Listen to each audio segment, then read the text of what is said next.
Hello everyone. तो आज हम लोग कंप्लीट करने जा रहे हैं ग्रीन केमिस्ट्री। तो ग्रीन केमिस्ट्री देखो, बहुत ही स्कोरिंग और बहुत ही इजी चैप्टर है। So you have not to miss this chapter, क्योंकि इस चैप्टर से कुछ पर्टिकुलर टाइप्स के क्वेश्चन फिक्स हैं और हर साल वही पूछता है। ठीक है। अगर आप पिछले 2-3 साल के अगर पीवाईक्यू करके चले जाओ इस चैप्टर के, तो भी आपका काम हो सकता है, क्योंकि इसमें ज़्यादा कुछ है नहीं चैप्टर में। चैप्टर का अगर मैं छोटा सा आपको आइडिया दे दूँ, तो आपको पढ़ना है ग्रीन केमिस्ट्री और नैनो केमिस्ट्री। तो एक क्वेश्चन बहुत ही ज़्यादा फेमस है कि ग्रीन केमिस्ट्री का डेफिनेशन पूछता है, इसके प्रिंसिपल पूछता है। ठीक है। या फिर ग्रीन केमिस्ट्री में कुछ कुछ पॉइंट्स दिए हुए हैं यूज ऑफ कैटलिस्ट वगैरह के, वहाँ पे कुछ प्रोसेस के कैटलिस्ट हैं, वो एमसीक्यू में पूछता है। इसके अलावा जो नैनो केमिस्ट्री है उसका डेफिनेशन पूछेगा, एडवांटेजेस पूछ सकता है, डिसएडवांटेजेस पूछ सकता है। ऐसा छोटा मोटा क्वेश्चन इस चैप्टर से बनता है। तो इस चैप्टर से कुछ पर्टिकुलर फिक्स क्वेश्चन है वही आते हैं, जैसे एलपीपी से फिक्स है कि भाई 7.4 आना है, या फिर डेफिनेट इंटीग्रेशन से फिक्स है कि थ्योरम ही आना है। वैसे ये चैप्टर का भी कुछ कुछ फिक्स कंसेप्ट है। मैं बिल्कुल भी रिकमेंड नहीं करूंगा कि आप इस चैप्टर को छोड़कर जाएं। मैं आपको ट्रिक्स बता दूंगा, ट्रिक की हेल्प से आप इसको चैप्टर को कंप्लीट कर सकते हैं। बहुत सारे लोग बोल रहे थे कि आप सिर्फ हाईलाइट करा रहे हो, पढ़ा नहीं रहे हो। देखो, क्या पढ़ा दूं इसमें क्या पढ़ा दूं? मतलब इसमें लिखा है definition green chemistry is the use of, तो इसके बारे में डिटेल में मैं डिस्कस करूं? इनऑर्गेनिक है यार, अप्लाइड केमिस्ट्री है यार, इसमें क्या? समझ रहे हो ना? जैसे केमिकल कोऑर्डिनेशन कंपाउंड जो है वो पढ़ाने वाला पार्ट है, तो ऑब्वियसली मैं उसमें बहुत सारी चीजें एक्सप्लेन करूंगा। बाकी मैं इंपॉर्टेंट टिक कर रहा हूँ, वो पढ़ के जाओ, है ना। बाकी चीजें बता देता हूँ थोड़ा थोड़ा। आ जाओ, बाकी जो मेन वीडियोस हैं उसमें तो पढ़ाता ही हूँ मैं, है ना। या फिर फ्यूचर में जो बनाऊंगा उसमें पढ़ाया ही रहूंगा। राइट, आ जाओ। तो सबसे पहले ग्रीन केमिस्ट्री होती क्या है? डेफिनेशन, इसकी डेफिनेशन आपको रट्टा मारनी है। तो जितना भी मैं ब्लू से टिक कर रहा हूँ वो आपको जरूर से याद करना है, जितना येलो से टिक करूंगा वो आईएमपी तो रहेगा, बट नहीं याद करोगे तो कम नुकसान होगा। नुकसान तो होगा लेकिन कम होगा, मतलब 1-2 मार्क्स का। ठीक है। So what is green chemistry? Green chemistry is the use of chemical for pollution prevention by environmentally conscious conscious design of chemical product and processes that reduce और eliminate the use of generation of hazardous substances. छोड़ दो। Green chemistry का मतलब क्या होता है कि green chemistry एक ऐसा ब्रांच है केमिस्ट्री का जो कि आपको मोटिवेट करता है, नहीं, जो कि आपको क्या कह सकते हैं उसको, चलो ठीक है, आपको इंस्पायर करता है चलो छोड़ो। ग्रीन केमिस्ट्री जो आपको सजेस्ट करता है कि आप ऐसी केमिकल्स का यूज करो जिनसे हजार्डस सब्सटेंसेस का फॉर्मेशन ना हो, या फिर कोई पॉल्यूशन ना हो। ठीक है, जिनसे जो खतरनाक चीजें हैं उनका आविष्कार ना हो, ऐसे केमिकल्स का यूज करो जो कि एनवायरनमेंट के लिए हार्मफुल हो, ऐसी कोई केमिकल का कम प्रोडक्शन ना हो, ऐसे केमिकल्स यूज करो। ये होती है आपकी ग्रीन केमिस्ट्री। तो green chemistry is the use of chemistry for pollution prevention by environmentally conscious design of chemical products and processes. मतलब ऐसे केमिकल प्रोडक्ट्स बनाओ, ऐसे प्रोसेसेस करो जो कि एनवायरमेंटल कॉन्शियस हो, मतलब एनवायरमेंट को लेके काफी ज्यादा कॉन्शियस हो, है ना। मतलब उसको थोड़ा सावधानी बरतें, और पॉल्यूशन प्रिवेंट हो। ठीक है। एंड प्रोसेसेस दैट रिड्यूस और एलिमिनेट, मतलब कम करो या तो उसको पूरी तरह खत्म कर दो, use of generation of hazardous substances, खतरनाक चीजों का आविष्कार उससे कम हो। राइट, मतलब जैसे किसी प्रोसेस में कार्बन डाइऑक्साइड बहुत ज़्यादा बन रहा है, या फिर किसी प्रोसेस में कोई ऐसी चीज़ है जो केमिकल हार्मफुल है आपके लिए, बट वो बहुत ही ज़्यादा बन रहा है, तो वो चीज़ों का आपको हटाना है। अब देखो, सस्टेनेबल डेवलपमेंट का मतलब क्या होता है? सस्टेनेबल डेवलपमेंट मतलब होता है अपनी नीड्स को फुलफिल करना, फ्यूचर जनरेशन की फुल नीड्स को ध्यान में रखते हुए। ठीक है, डेफिनेशन देखो। Sustainable development is the development that meets the needs of the present without compromising the ability of the future generation to meet their own need. ये डेफिनेशन ही आपको याद करना है। मतलब जैसे मान लो मैं पेट्रोल बहुत ही ज्यादा यूज कर रहा हूँ, तो ऑब्वियस सी बात है, अगर मैं बहुत पेट्रोल यूज करूंगा तो आगे फ्यूचर जनरेशन जो आएगी वो ऑब्वियसली उनके लिए पेट्रोल खत्म हो जाएगा। हालांकि इलेक्ट्रिकल व्हीकल्स आ रही हैं, लेकिन अगर पेट्रोल के पॉइंट ऑफ व्यू से बात करें तो उनके लिए पेट्रोल खत्म हुआ रहेगा। तो उनके लिए पेट्रोल बचा रहे, इसकी वजह से मुझे लिमिटेड यूज करना है। या फिर मैं ऐसा कोई रिएक्शन कर रहा हूँ जिस रिएक्शन से जो भी प्रोडक्ट्स बन रहे हैं वो प्रोडक्ट्स मतलब बाद में खत्म हो सकते हैं, बाद में फ्यूचर जनरेशन के लिए हार्मफुल हो सकते हैं, तो ये चीजें नहीं करना। ठीक है, उसको बोलते हैं सस्टेनेबल डेवलपमेंट, मतलब फ्यूचर जनरेशन की नीड को सस्टेन करना। ठीक। Next, principles of green chemistry. तो 12 प्रिंसिपल्स हैं, मैं लाइन से सारे प्रिंसिपल लिख देता हूँ। ठीक। प्रिंसिपल्स ऑफ ग्रीन केमिस्ट्री हर साल आता है। अब इसमें देखो, हर एक प्रिंसिपल को मैं डिटेल में नहीं जाऊंगा, आपको चाहिए तो मैं कुछ आपको नोट्स दे दूंगा, उसमें सब कुछ लिखा हुआ है। उन नोट्स को अगर आप पढ़ लोगे तो उसके नोट्स के बाहर से कुछ भी इस चैप्टर में नहीं आने वाला है। वो नोट्स मैंने प्रिपेयर किया था। ठीक है। तो मेरे पास रह गया था, तो आई थॉट आपको दे दूं, डिस्क्रिप्शन में लिंक होगी, अगर नहीं है तो बोल दो, मैं दे दूंगा। ठीक है, अक्सर मैं भूल जाता हूँ। तो पहला प्रिंसिपल है प्रिवेंशन ऑफ वेस्ट और बाय प्रोडक्ट। मतलब जब भी रिएक्शन करो तो उसमें वेस्ट को प्रिवेंट करो, कोई वेस्ट का फॉर्मेशन ना हो, या फिर कोई बाय प्रोडक्ट का ज़्यादा फॉर्मेशन ना हो। जैसे आप बनाना चाहते हो अमोनिया, ठीक है, बाई चांस, वैसे ऐसा होता नहीं है रिएक्शन में, मेन रिएक्शन में N2+3H2 करके 2NH3 ही बनता है। लेकिन बाई चांस अभी मान लो अमोनिया के साथ साथ कार्बन डाइऑक्साइड भी बन रहा है या कुछ बाय प्रोडक्ट बन रहा है, तो उसको आपको मिनिमाइज करना है। ठीक है, तो उसको आपको प्रिवेंट करना है। इसको जीरो वेस्ट टेक्नोलॉजी भी करके बोलते हैं। तो आप इलस्ट्रेशन का कोई एक पॉइंट याद कर सकते हो और एक एग्जाम्पल याद कर सकते हो। दूसरा है एटम इकोनॉमी। एटम इकोनॉमी क्या कहता है कि बेसिकली देखो, एटम इकोनॉमी का सेंस क्या होता है इसका मैं आपको बताता हूँ। जैसे मान लो मैंने यहाँ पे कोई एक रिएक्शन किया, A+3A+2B, इससे आपको मिल रहा है AB, मान लो। ठीक है, और मैं एक रिएक्शन कर रहा हूँ जिसमें A+B से भी मुझे मिल रहा है AB। तो बेसिकली होगा क्या, इसकी एटम इकोनॉमी काफ़ी ज़्यादा महंगी है और इसकी एटम इकोनॉमी काफ़ी ज़्यादा सस्ती है। तो ये रिएक्शन मेरे लिए हेल्पफुल होगा। क्यों? क्योंकि इसमें एक ए यूज़ हो रहा है और एक बी यूज़ हो रहा है। एक ए और एक बी, तो इसमें टोटल दो है एटम इकोनॉमी, और एक प्रोडक्ट बन रहा है। इसमें भी एक ही प्रोडक्ट बन रहा है, लेकिन एटम इकोनॉमी कितनी हो गई, पाँच हो गई। एटम इकोनॉमी मतलब नंबर ऑफ एटम्स, तो उनको मिनिमाइज करना, कम से कम एटम्स को यूज़ करना ताकि वो इकोनॉमी सेव की जा सके। ठीक है, जैसे पैसा हो गया वैसे। ठीक है, तो ऐसे रिएक्शंस को करना जिसमें कम से कम यूज हो एटम्स का। तो atom economy is the measure of amount of atoms from the starting material that are present useful at the end of the chemical process. Good atom economy means most of the atoms of the reactant are incorporated in the desired product and is only small amount of unwanted byproduct are formed. Hence lesser problem of waste disposal. इसको on से भी लिख सकते हो, right. चलो, atom economy का एक formula दिया हुआ है, चाहो तो इसको प्रैक्टिस कर सकते हो, वरना कुछ खास इंपॉर्टेंट नहीं है। फॉर्मूला क्या होता है, formula weight of the desired product, जो भी प्रोडक्ट बना उसका वेट लिखो, नीचे sum of weight of all the reactant. ठीक है, जैसे यहाँ पे ये आपका प्रोडक्ट बना, तो इनका टोटल एटॉमिक मास लिखो यहाँ पे ऊपर, और नीचे रिएक्टेंट का एटॉमिक मास लिखो, तो उससे आपको एटॉमिक एटॉमिक एटम इकोनॉमी का आंसर आ जाएगा। ठीक है, less hazardous chemical synthesis. Next है लेस हजार्डस केमिकल सिंथेसिस, मतलब हो सकता है कई कई प्रोसेसेस में फिक्स हो कि भाई हजार्डस केमिकल्स बनने हैं, तो उसमें कोशिश करो कि कम हजार्डस केमिकल्स बने, मतलब बने लेकिन कम हजार्डस हो, मतलब ज़्यादा खतरनाक केमिकल्स भी ना बन जाएं। ठीक है, ऐसी कोशिश करो। ठीक है, फोर्थ क्या है, डिजाइनिंग सेफर केमिकल्स। चौथा है डिजाइनिंग सेफर केमिकल्स। टेंशन मतलब ट्रिक बता दूंगा, सब याद हो जाएगा। ठीक है, मतलब ऐसे केमिकल्स बनाओ जो सेफ हो, एनवायरमेंटल फ्रेंडली हो।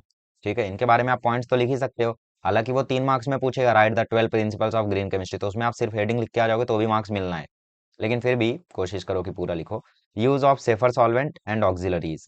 ठीक है, पांचवा है use safer solvent and auxiliaries, मतलब ऐसे सॉल्वेंट्स का यूज करो जो कि थोड़े ज्यादा सेफ हों, है ना, एंड ऑक्सिलरीज। ठीक, इसके बारे में इलस्ट्रेशन चाहिए तो पढ़ सकते हैं हम लोग। Choose the safer solvent available for any step of reaction, minimise the total amount of solvent and auxiliary substance used as these make up a large percent of total waste created. ठीक है, जो भी आप substances का यहाँ पे use कर रहे हो उसको मिनिमाइज करो ताकि लेस से लेस वेस्ट यहाँ पे बने। ठीक है, नेक्स्ट आपको दिया है design for energy efficiency. Design for energy efficiency का सेंस क्या है कि आप लोग जो भी एटम वगैरह डिजाइन करो, ठीक है, वो ऐसे डिजाइन करो कि उसमें अगर आप कोई एनर्जी देते हो तो वो थोड़ी एफिशिएंट निकले। ऐसा ना हो कि आपने एनर्जी दी और वो एनर्जी उसमें बहुत ज़्यादा लग रही है और काम थोड़ा कम हो रहा है, तो इस केस में एनर्जी एफिशिएंसी काफ़ी कम रहेगी। है ना, जैसे हम लोग रीड करें, chemical synthesis should be designed to minimise the use of energy. जैसे मान लो आप 1000 किलो जूल एनर्जी दे रहे हो और उससे कुछ 10-15 रिएक्शन हो रहा है, तो ऑब्वियसली ये उतना एफिशिएंट नहीं है। बट आप 1000 किलो जूल एनर्जी दे के मान लो 1000 रिएक्शन कर ले रहे हो, 1 किलो जूल बहुत होता है वैसे, 1 किलो जूल। ठीक है, चलो मान लो 1000 नहीं तो 500 रिएक्शन आप कर ले रहे हो। ठीक है, तो इसका मतलब वो काफ़ी ज़्यादा एनर्जी एफिशिएंट है as compare to 1000 kilo joule energy देके 10-15 रिएक्शन हो रहा है, right. Next, use of renewable feed stocks. ऐसे फीड स्टॉक्स, ऐसे केमिकल्स का यूज करो जो कि रिन्यूएबल हो। ठीक है, ऐसा ना हो जाए कि आप उस चीज़ को खत्म कर ले जाओ। रिन्यूएबल मतलब जो दोबारा से जनरेट हो सके, तो ऐसे फीड स्टॉक्स का यूज करो जो कि रिन्यूएबल हो। ठीक है, एट्थ एट्थ क्या है, ठीक है, रिड्यूस डेरिवेटिव्स। ठीक है, मिनिमाइजेशन ऑफ स्टेप्स। डेरिवेटिव्स का मतलब क्या होता है, रिड्यूस डेरिवेटिव्स इसका मतलब ये है कि आप नंबर ऑफ स्टेप्स को कम से कम करो। ठीक है, मतलब जैसे मान लो आप कोई रिएक्शन कर रहे हो, उसमें सबसे पहले आपके पास बेंजीन है, बेंजीन का डेरिवेटिव मान लो कोई बन रहा है, मान लो बन रहा है फिनॉल बन रहा है मान लो। ठीक है, मिनिमाइजेशन ऑफ स्टेप्स, तो मान लो फिनॉल बन रहा है अभी उससे, तो एक डेरिवेटिव उसका बना। उसके बाद आपने उस फिनॉल से कोई और रिएक्शन करवाया, उससे मान लो कुछ और बना, टॉलुइन बना मान लो। अब उस टॉलुइन में आपने और रिएक्शन करवाया तो उससे कुछ और बना, एंड में आपने कुछ और से कुछ और रिएक्शन कराया तो कुछ और बना। तो आपने 4 स्टेप कर दिए। क्या ऐसा पॉसिबल था कि आप डायरेक्ट बेंजीन से वो प्रोडक्ट बना सको, या फिर किसी और रिएक्टेंट का यूज करके डायरेक्ट वो प्रोडक्ट बना सको? अगर पॉसिबल था तो उसका यूज करो, मतलब स्टेप्स को कम से कम करो, क्योंकि जितना ज्यादा आप स्टेप करोगे उतना ज्यादा बीच में फोकट के वो सब बनेंगे। वो क्या होता है, वो मतलब इंटरमीडिएट्स, और उसके कारण फालतू में आपकी एनर्जी वगैरह जाएगी। ठीक है, यूज ऑफ कैटालिसिस, नाइन्थ है आपका यूज ऑफ कैटालिसिस। ठीक है, मतलब आप कैटलिस्ट का यूज़ करो, क्योंकि कैटलिस्ट का यूज़ करने से होगा ये कि रिएक्शन की पहली बात तो स्पीड काफ़ी ज़्यादा हो जाएगी। ठीक है, रिएक्शन की स्पीड काफ़ी ज़्यादा हो जाएगी, उसके कारण एनर्जी कम से कम यूज़ होगी, और एनर्जी कम से कम यूज़ होगी तो जो कैटलिस्ट होगा वो भी आपका थोड़ा सा उसमें हेल्पफुल हो जाएगा, है ना। एफिशिएंसी बढ़ जाएगी, तो ये सारे फायदे होते हैं कैटलिस्ट का यूज़ करने के। तो यूज़ ऑफ कैटलिसिस, ठीक है, it minimises waste, reduces reaction time and energy demands and is increases selectivity। ये सारे पॉइंट्स आप लिख सकते हो सकता है आपको क्वेश्चन में आ जाए what are the benefits of using catalyst, तो उसमें आपको ये पॉइंट्स लिखना है।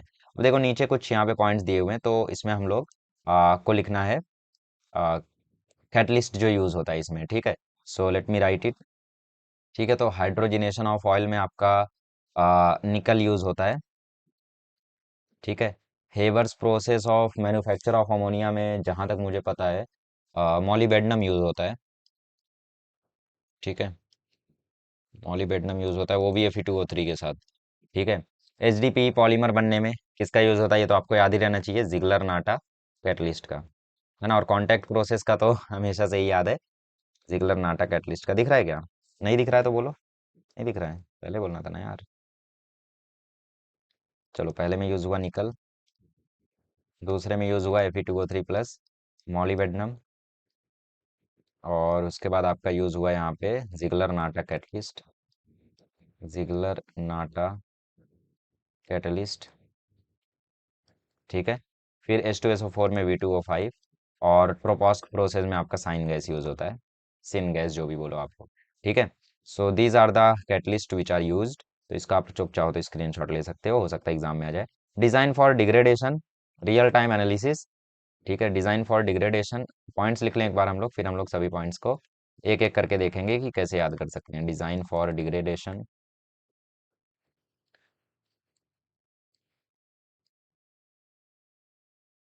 ठीक है, यूज फॉर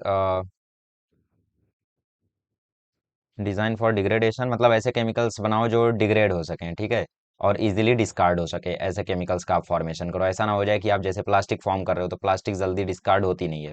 यहाँ पे जैसे वही दिया हुआ है, हाउस होल्ड प्लास्टिक है आपकी ऐसे ना, तो वो जल्दी डिस्कार्ड नहीं होती है, तो यहाँ पे उसके बारे में थोड़ा थोड़ा लिखा हुआ है, तो चाहो तो छोड़ सकते हो इसको। Real time analysis, pollution prevention. ठीक है, real time analysis,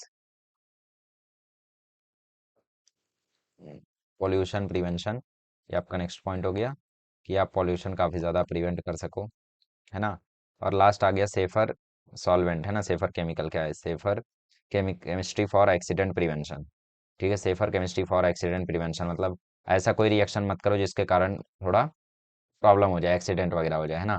safer chemistry for accident prevention.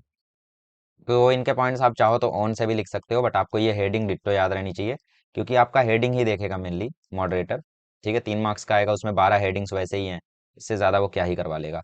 आइए इसका ट्रिक बनाने की कोशिश करते हैं। तो वर्ड्स हैं PALDUD, ठीक है, PALDUD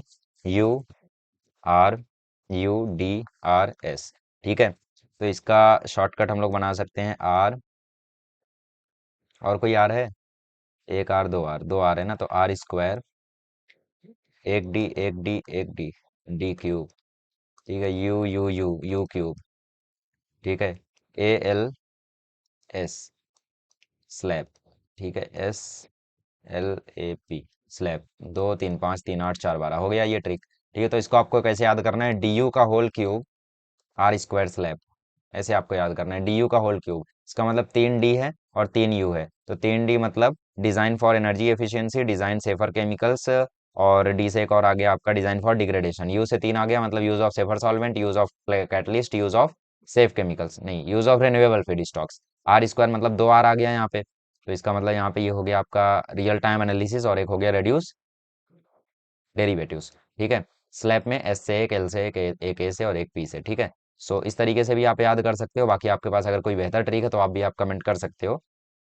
ठीक है, इसका मैंने कुछ और ट्रिक बनाया था, खैर अपने इसका मैं जितने बार, पता है ये बीटेक में भी हमें ये चैप्टर है, बीटेक में मैंने अलग ट्रिक बनाया था, इसका अलग ट्रिक है। ये जो भी आप देख सकते हो आप लोग, तो DU का होल क्यूब R² स्लैब, सीधा ऐसे आप कोड याद रखो। कोड याद करने के लिए भी ट्रिक बतानी पड़ेगी अरे यार ऐसा काम मत करो। ठीक है, तो इस तरीके से आप इस पूरे को याद कर सकते हो। So that's it, this was it. Principles of green chemistry. ठीक है, अब रोल ऑफ ग्रीन केमिस्ट्री देख लो, छोटा सा पार्ट है यहाँ पे, ग्रीन केमिस्ट्री का रोल क्या है, रोला क्या है। ठीक है, तो रोल तो लिखने के लिए आएगा नहीं, रोल अगर लिखने के लिए आ भी गया तो जो 12 पॉइंट्स मैंने लिखा है वो पॉइंट्स आप लिख सकते हो। एक बार रीड करते हैं। The green chemistry approaches the earth recognizes that the earth does have a natural capacity for dealing with much of the waste and pollution that society generates. It is only when the capacity is exceeded that we become unsustainable. ठीक है, मतलब basically earth अपने आप से बहुत सारी चीज़ों को संभाल सकता है, कंट्रोल कर सकता है, लेकिन जब हम लोग हद पार कर देंगे तब तो अर्थ अपने आप से संभाल नहीं पाएगा, है ना। तो to promote innovative chemical technology that reduce और eliminate the use of generation of hazardous substances is the design manufacture and use of chemical products. ठीक है, हमें ये सब प्रमोट करना है, और ये प्रमोट करने के लिए कौन हेल्प करेगा, हमारी ग्रीन केमिस्ट्री, तो इसका रोल यही होता है। The green chemistry helps to reduce the capital expenditure, पैसा कम खर्चा होगा, पॉल्यूशन प्रिवेंट होगा। ग्रीन केमिस्ट्री जो है वो पॉल्यूशन को भी काफ़ी ज़्यादा रोकता है ना, प्रैक्टिसेस को काफ़ी ज़्यादा इनकॉर्पोरेट करता है। और ग्रीन केमिस्ट्री एक नया तरीका है, ठीक है, केमिकल और मैन्युफैक्चरिंग प्रोसेसेस को देखते हुए, है ना, ताकि हम लोग नेगेटिव एनवायरमेंटल इफेक्ट्स को रोक सके। Right now the green chemistry revolution is beginning and it is an exciting time with new challenges for chemist involve with the discovery of manufacture and use of chemicals. ठीक है, इनके लिए काफ़ी ज़्यादा helpful है हमारी ग्रीन केमिस्ट्री। आप चाहो तो इस पार्ट को छोड़ सकते हो, उतना इंपॉर्टेंट नहीं है। ग्रीन केमिस्ट्री और किस में हेल्प करता है, ये वाला पैराग्राफ आप चाहो तो याद कर सकते हो। ठीक है, ग्लोबल वार्मिंग वगैरह हाँ रोकने में काफ़ी ज़्यादा हेल्पफुल है ग्रीन केमिस्ट्री। और ये न्यू टॉपिक है, ऐसा नहीं कि बहुत पुराना टॉपिक है, ग्रीन केमिस्ट्री नया है क्योंकि पॉल्यूशन वगैरह की प्रॉब्लम ही रिसेंट टाइम में बहुत ही ज़्यादा बढ़ी है। आइए देखते हैं नैनो केमिस्ट्री क्या होता है, नैनो साइंस क्या होता है, डेफिनेशंस देखते हैं। So what is nano chemistry, आइए। So from clothes sunglasses you wear to computer hard drive and even cleaning product, nano technology plays a big part in the manufacture of many material. We have been using the lasers in DVD, CD players for a long time, which contains nano-sized components. Here we shows comparative scales from macromaterials to atoms. ठीक है, as observe another figure 16.2 which depicts the material। ठीक है, अब material की size वगैरह आप देख सकते हो कितनी कम कम है, नैनो मतलब बहुत ही ज़्यादा छोटी, जैसे नैनोमीटर होता है ना, तो ये सारी चीज़ें हैं। आइए, नैनो साइंस क्या होता है, nano science is the study of phenomena and manipulation of material molecular atomic economy different significantly from those at a larger scale. ठीक है, तो ये नैनो साइंस की डेफिनेशन हो गई, तो ये डेफिनेशन आप लोग याद करना। ये बेसिकली क्या है, मटेरियल्स को जब हम लोग एटॉमिक लेवल पे स्टडी करते हैं, मतलब बहुत ही ज़्यादा छोटे मेजरमेंट लेवल पे स्टडी करते हैं, तो उसको हम लोग क्या बोलते हैं, नैनो साइंस बोलते हैं। ठीक है, नैनो टेक्नोलॉजी क्या है, nano technology is the design characterisation of production and application of structure device and system by controlling the shape and size at nanometre scale. बहुत ही ज़्यादा छोटी साइजेस से जब हम लोग डील आउट करते हैं, ठीक है, तो हम लोग इसको नैनो टेक्नोलॉजी बोलते हैं, मतलब बहुत ही ज़्यादा छोटे छोटे मटेरियल को जब हम लोग स्टडी करते हैं, है ना, so that's what we called nano technology. छोटी छोटी चीज़ें बनाना, छोटे छोटे चिप बनाते हैं, तो छोटे चिप के छोटे छोटे पार्टिकल्स को डिजाइन करते हैं जब हम लोग, तो एटॉमिक लेवल की बात करते हैं, नैनोमीटर स्केल पर। ठीक है, तो उसको नैनो टेक्नोलॉजी बोलते हैं। अब नैनो क्यों यूज़ हुआ, क्योंकि नैनोमीटर स्केल, नैनो जो है वो ग्रीक वर्ड का है, इसका मतलब होता है छुआट, ड्वार्फ, इसका मतलब होता है छोटा, छोटा और ड्वार्फ ये कंबाइन होके ड्वार्च, छुआट, हाँ, छोटा का छा और ड्वार्फ का वाह, तो छुआर्फ हो गया वो तो ड्वार्फ होता है एक्चुअल केस में, नैनो काफी ज्यादा छोटा है, छोटा होता है ड्वार्फ से। ड्वार्फ से हमारे दिमाग में क्या आता है, कोई एक छोटा सा बच्चा, है ना, ड्वार्फ उसी को बोलेंगे, बौना टाइप। तो बट रियल में ड्वार्फ तो बहुत छोटा होता है, मतलब बहुत क्या, ये पेन की नोक दिख रही है, इसका ये ऊपर वाला पार्ट का ये छोटा सा, इसका छोटा सा पार्ट, या फिर अपने बाल लो, उसके 1000 टुकड़े करो, उसमें जो एक नहीं, 1000 नहीं, 100 टुकड़े करो, और 100 टुकड़े अपने बाल के, उसके बाद उसमें से जो एक टुकड़ा दिखेगा वो होता है नैनोमीटर, है ना। The material we see around are bulk material, but वो सारी की सारी माइक्रोस्कोपिक फिजिकल प्रॉपर्टीज को पोजेस करते हैं, है ना। अब नैनो मटेरियल क्या होता है, डेफिनेशंस बहुत ही ज्यादा इंपॉर्टेंट है, ये डेफिनेशंस आप लोग याद कर लो। ठीक है, तो जो मटेरियल्स इस स्केल पर होते हैं उनको हम क्या बोलते हैं, उनको हम बोलते हैं नैनो मटेरियल्स। ठीक है, तो अब देखो जीरो डायमेंशनल नैनो स्ट्रक्चर क्या होते हैं, ये आप लोग देख लो, zero dimensional structure in one, ठीक है, nano scale one dimensional nano structure in one in which two dimension are in nano scale. ठीक है, तो ये एग्जांपल्स हैं आप लोगों के, तो इन एग्जांपल्स को एक बार कर लेना, याद कर लेना, इनका एग्जांपल वगैरह यहाँ पे आप लोगों को दिया हुआ है। ठीक है, अब नेक्स्ट आपको दी हुई है डेफिनेशन ऑफ नैनो केमिस्ट्री, तो डेफिनेशन जरूर करके जाना, मैं जितना ब्लू से हाईलाइट कर रहा हूँ वो सब आपको करके जाना है। तो what is nano chemistry, it is the combination of green chemistry and nano science. तो what is nano chemistry, nano chemistry is the combination of green chemistry and combination of chemistry and nano science, मतलब जब nanometre scale पर जाके हम लोग study करते हैं particles की, उसमें हम लोग कोई केमिस्ट्री अप्लाई करते हैं, तो उसको हम क्या बोलते हैं, नैनो केमिस्ट्री। ठीक है, it deals with the designing and synthesis of materials at nano scale with different size, shape, structure and composition and their organization.